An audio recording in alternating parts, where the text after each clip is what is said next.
Beyond the Fence Line, a podcast brought to you by the Texas Agricultural Land Trust. Created by landowners for landowners, we're proud to play a role in conserving the Texas legacy of wide open spaces. Welcome to Beyond the Fence Line. My name is Roel Lopez. I am a board member with the Texas Agricultural Land Trust. Today I will be hosting the topic of the podcast, which is Conserving Texas, Quantifying Ecological Return on Investment. It's really an important question to our organization, TALT, in trying to better understand what's the value of private lands and what's the consequences of losing private lands. And so for today, I have two guests with me, Alison Lund, who is a program manager with the Texas A&M Natural Resources Institute and is involved with much of our land trends data, as well as Mr. Jeff Miller, who is with Old Stone Strategy, and he led the Texas Land and Water Coalition effort this last legislative session. And so both Jeff and Alison will kind of give their thoughts and perspectives with regards to what's the value of a farm and ranch. And so with that, Alison, Jeff, welcome. And we can just kind of kick things off if you're ready. Yeah, thank you for having us. All right. So as many of you know, I'm the director for the Texas A&M Natural Resources Institute. So this is a little bit of an odd question for me to ask Alison, but it'd be interesting to see what Alison thinks NRI does. So Alison, can you tell me a little bit about the Texas A&M Natural Resources Institute, what we do programmatically, and kind of give a broad overview of the Institute for our listeners today? All right. I feel like this is an impromptu employee quiz, but the Institute, we're basically an entity of Texas A&M University, and therefore our focus has been defined by the land grant mission, which centers around funding education, research, and extension programs that are meant to benefit the public. At the Institute, we have representatives of both Texas A&M AgriLife Research and Extension, along with having ties to one of the university departments, the Rangeland Wildlife and Fisheries Management Department, where several of our scientists actually serve as faculty. And then within the Institute, our work falls within four main program areas: wildlife conservation, military land sustainability, private land stewardship, and land trends and demography. And all this serves to better manage and conserve the unique natural resources of Texas and those throughout the U.S. as well. And specifically, my role over the past 10 years has been focused on promoting the sustainability of key landscapes across our state, specifically through developing tools that enable the public to make more informed decisions on land development. Well, thank you, Alison. So land grant, you mentioned A&M as a land grant, is a really unique type of university. And so the three missions or programmatic focuses for a land grant, in this case, Texas A&M, of teaching, research, and extension really is important. So appreciate you bringing that up. And so I think what you're saying is NRI really sort of marries those two in their work that's focused on research and extension. So it's not just learning and getting information, but it's also translating that to users, right? To highlight where those converge, I think a good thing to talk about would be at the Institute, we have what's called the Texas Land Trends Program, which really provides the public with the most current information about our rural working lands, in addition to the people who manage those valuable natural assets. It's basically where our research and extension efforts converge to then educate the public. Just to give you a little background about that specific program, it's designed to analyze and interpret these large statewide data sets, such as the USDA Census of Agriculture, the Texas Comptroller Appraisal District data, and it synthesizes that information into these digestible reports, presentations, and online interactive tools to help people better understand our dynamic landscape and those changes occurring on it. Okay. Yeah, so I appreciate you telling us a little bit more about land trends, and people oftentimes ask, well, what does that mean and why is it important? And so to just sort of add a little bit to that, Alison, the Institute has a long history in trying to understand the changes in our farms and ranches statewide. And so Land Trends really is a program that's very comprehensive and a cornerstone, I would say, of NRI in the work that we do. Again, with the idea of a better understanding what's happening to our farms and ranches, but also what are some of the drivers or trends with regards to that, and lastly, what's the consequences of that. And so the reason I think Land Trends is important from a Texas Ag Land Trust perspective is, the mission of TALT is to, again, conserve and promote the stewardship of private lands. And so understanding what those changes are in private lands and so forth is pretty important. So appreciate that background on Land Trends, the various tools and reports and so forth that can be useful. So from your perspective, Alison, who uses these products and tools? And I'm going to get to Jeff here in a minute as a more recent user of that. But I guess more broadly, Alison, who uses Land Trends products and tools and data? Sure. Actually, quite a few different stakeholders do. I mean, the program's just been such a successful, useful tool to assist, our state decision makers, local governments, and many others in just identifying these trends occurring across the land, such as where there's areas of high concentration of land fragmentation or accelerated population growth patterns, and even just the changing landowner values across the landscape, which dictate the management of their land.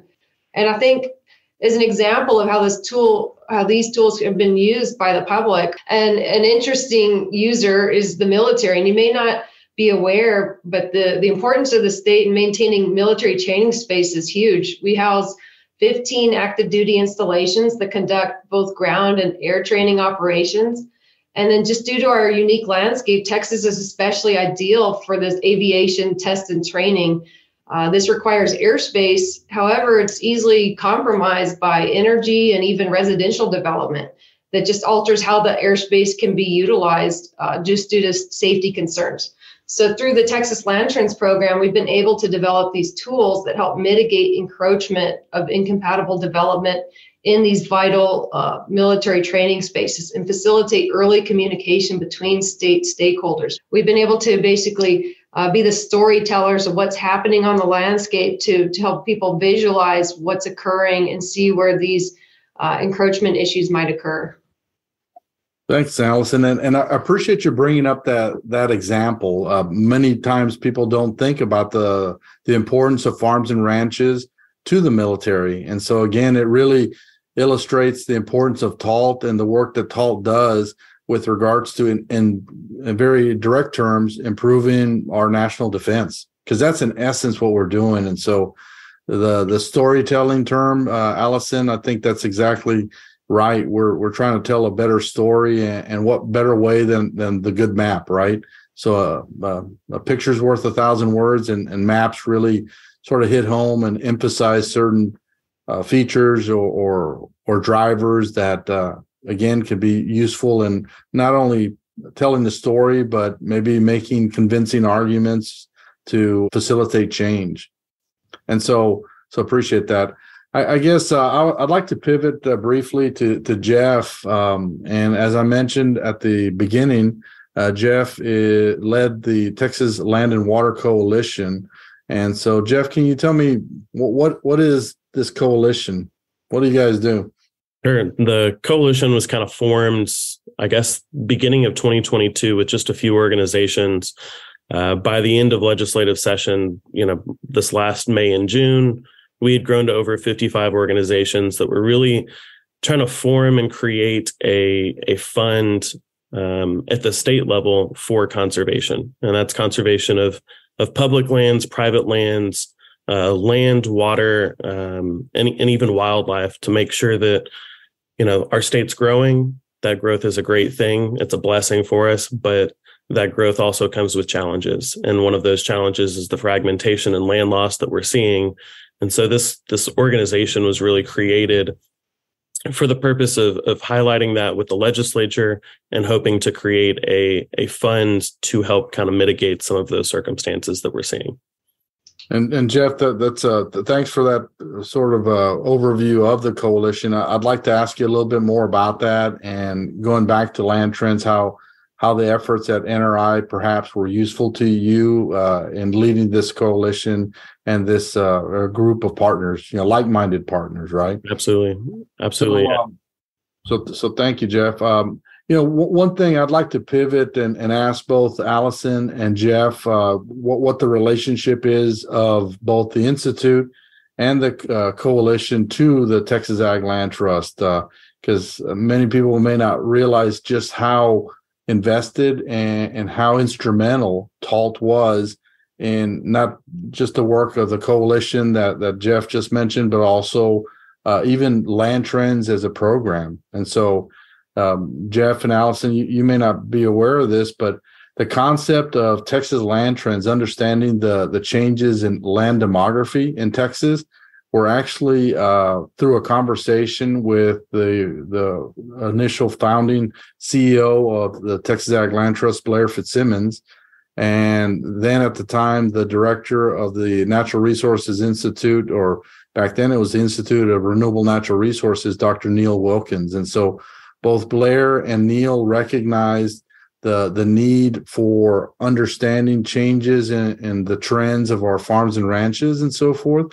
And the first statewide assessment, was actually done with Blair as a staff member, director for the Texas American Farmland Trust. And so through that position, so TALT wasn't even formed yet, actually. And then the Institute, they were able to generate the first report, and we've carried on that tradition for the last 20 years or so. So again, a little bit of history for our listeners with regards to the role that TALT played specific to Land Trends. I guess, Alison, but a question for you and then for Jeff is, how do you see the relationship of NRI to TALT now?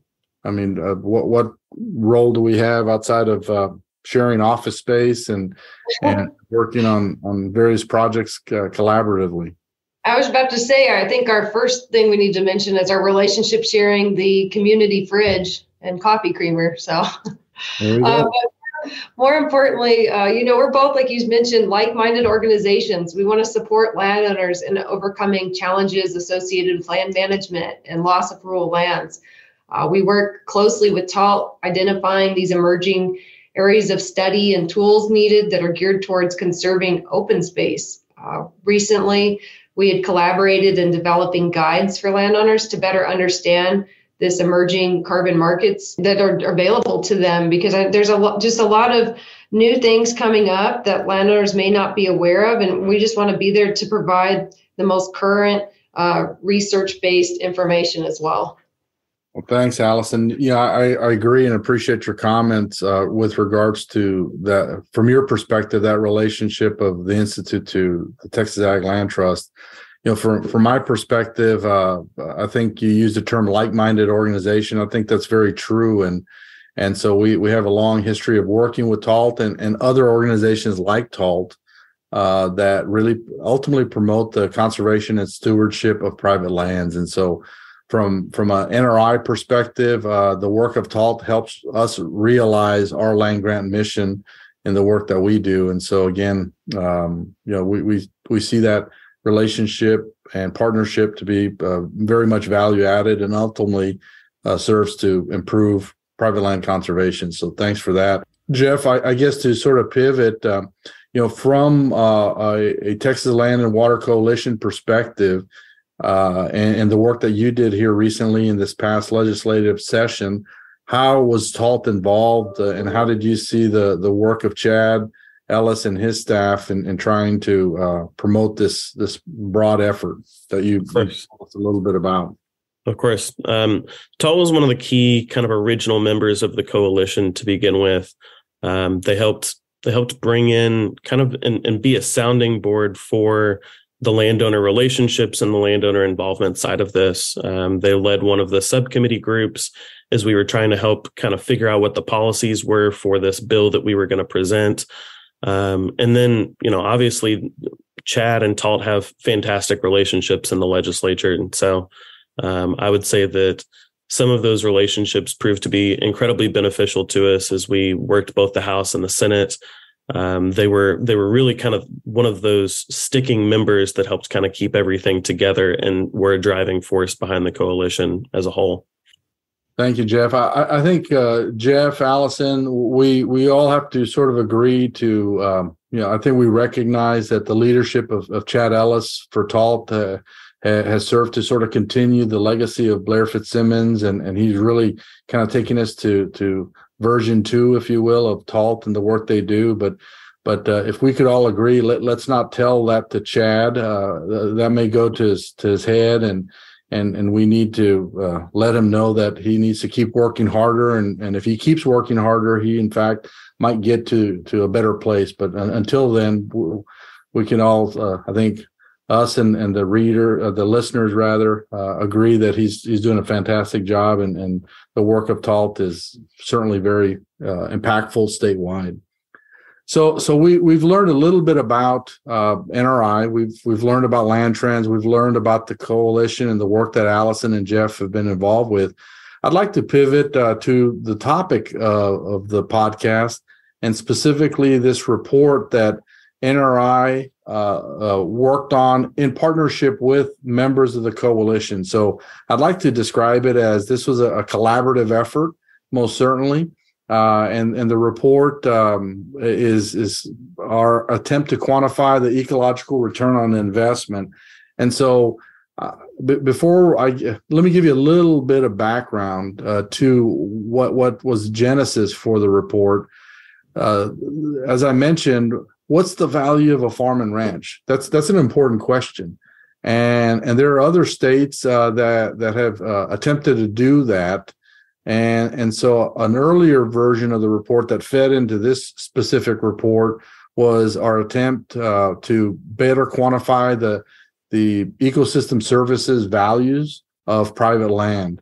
And so that report served as a foundation and an input to this specific report in supporting the coalition that Jeff led here with these other like-minded partners. But I guess a question for Alison is, how does NRI sort of define the kind of research that they do? So I'm going to back up a little bit and ask you, how did you come to, in a broad sense, determine this need for this type of work and this type of report? Well, I think it always comes down to, our work is to fulfill the land grant mission to benefit the public. And so our mission centers around helping people solve real world problems. This is all generally driven by economics, right? Energy, military, and agriculture are leading industries in the state. So a lot of what we focus on are threats that impact fish and wildlife habitat, encroachment in military spaces, loss of agricultural lands. And the commonality between all of these is being that once they're gone from development, they're near impossible to get back. So that's where our research generally centers, and then leads to reports like quantifying the return on investment, giving people the data to back up what we're all seeing happening on the landscape. Thanks, Alison. One of the things that I think helps NRI ensure that they do important work that's valuable to our various stakeholders, to include private landowners, is relevancy, right? Ensuring that we're relevant and grounded in the work that's needed to, again, promote increased conservation, stewardship, and so forth. So NRI, I think you mentioned earlier, is both research and extension. And I think that combination of being part of two state agencies, one that focuses on applied, relevant research, and then the translation of that research into the hands of users is what makes NRI and the work that we're doing that much more important. So I guess a question, Alison, as a follow-up is, Can you tell me a little bit about the recent work now specific to the report that we've been talking about and referencing? But what was a catalyst for that? And then maybe Jeff can tell us a little bit of how the coalition was able to capitalize on that kind of information.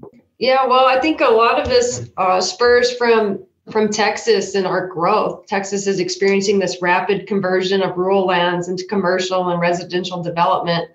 It's no secret the state is growing at this accelerated rate that's surpassing all the other states in the U.S. In the next 50 years, our population is likely to double what it is today, accounting for over 50 million residents. With that comes that need to provide necessities like housing and amenities and, of course, water and food security.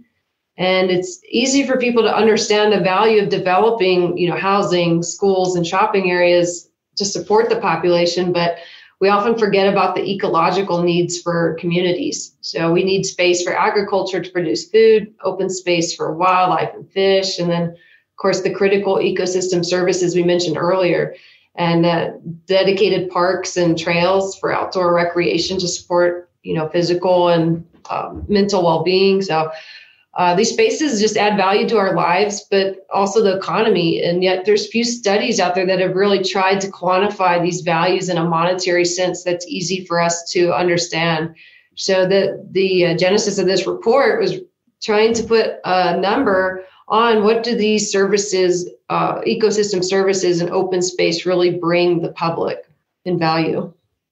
So I'm going to ask a dangerous question of Jeff. Thank you, Alison, for that background in terms of what the drivers are. And so my question to Jeff is, what were some of the events, or what was the conversation that was occurring in the Pink Dome there in Austin with regards to the coalition, and more specifically, how was this report helpful to you in leading that effort? And again, trying to ultimately raise dollars to support private land conservation or land conservation in a broad sense, because it was both private and public. What was the initial focus? Absolutely. Yeah, it was private and public both. We had gone into it with a 50-50 split in mind between that private lands and public lands. And anytime you're going to the legislature with a $2 billion ask, you've got to be able to back up those facts and back that up with facts and figures.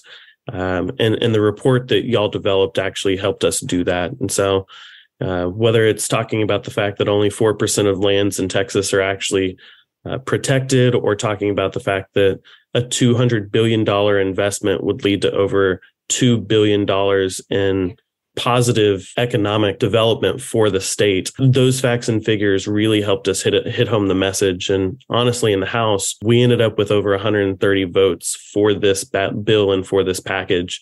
Ultimately, it didn't pass in the Senate. When we ended up with something different. But for a first session to go ask for something like this, we could not have done the work we did without this report. Thanks, Jeff. But I will say that in developing the report, and I'll give our listeners the secret to the spaghetti sauce that we made. It was really a collaborative effort, So in talking to these various organizations, to include TALT, the questions we were asking is, what are the things that we want to emphasize from the perspective of the value of land? I keep saying that. What's the value of a farm and ranch? And so those were the questions we were asking our partners.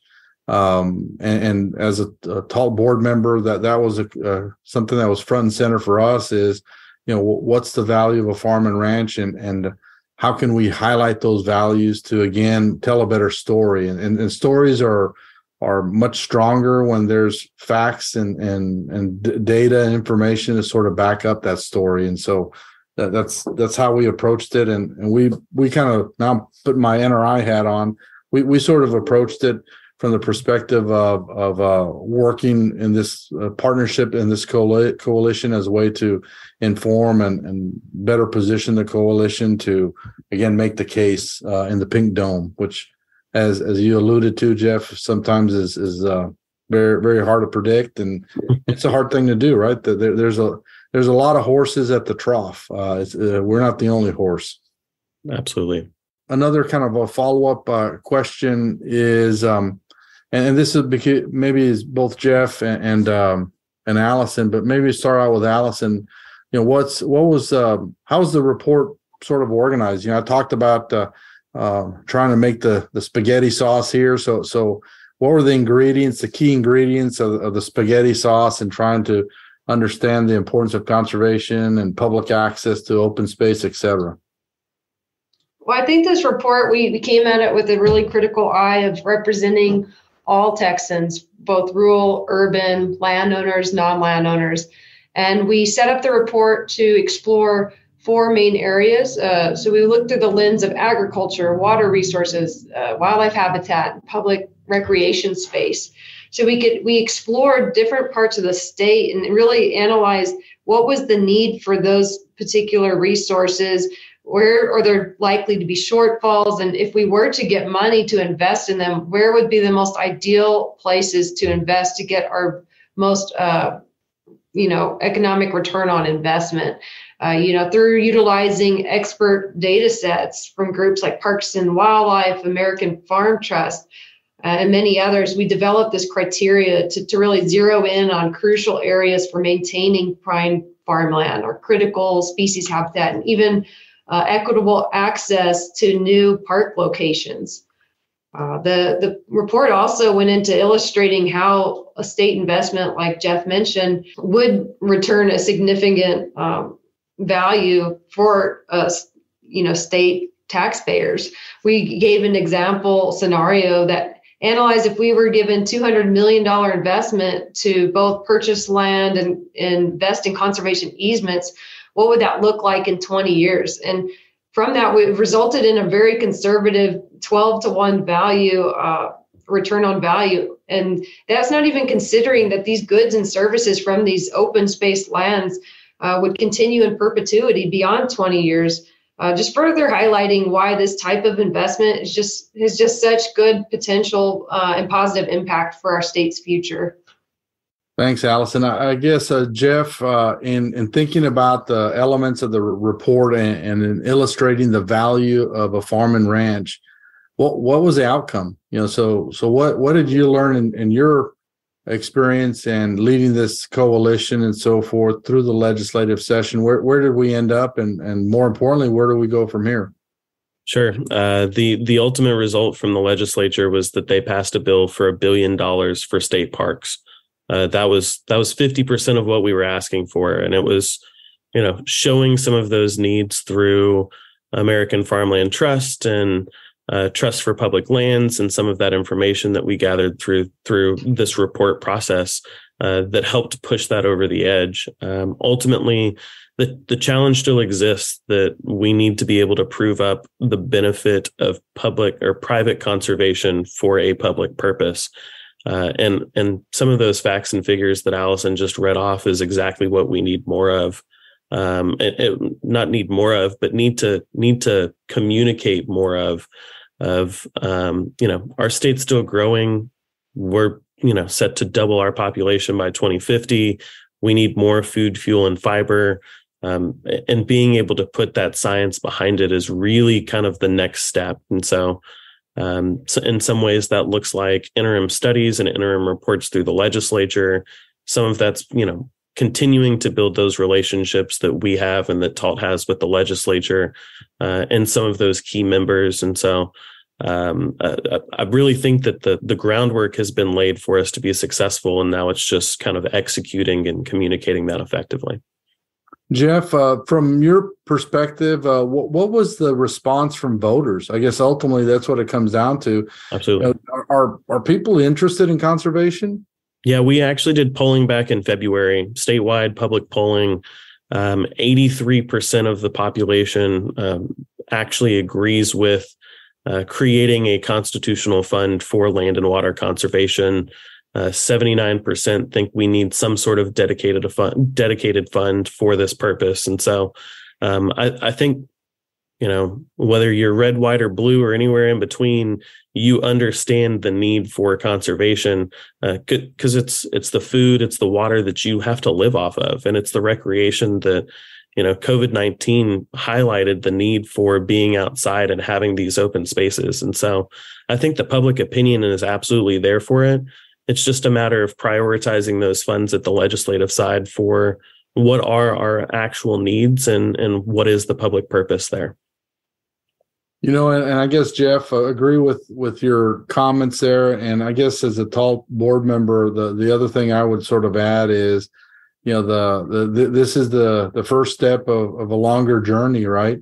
Though much of the funding, at least initially in this first round, is going to parks, the value of public lands and public parks really can be increased and enhanced through the surrounding and protection of those anchor points of private lands. And so I kind of view the conservation of private lands as being a buffer and a matrix or a network, if you will, of connecting all of these public assets, military bases, parks, et cetera. And so I think the only tool of public land conservation should include a strong private land, a private stewardship component. And so, I think you talked about need to continue to tell the story and maybe an interim study here in the next couple of years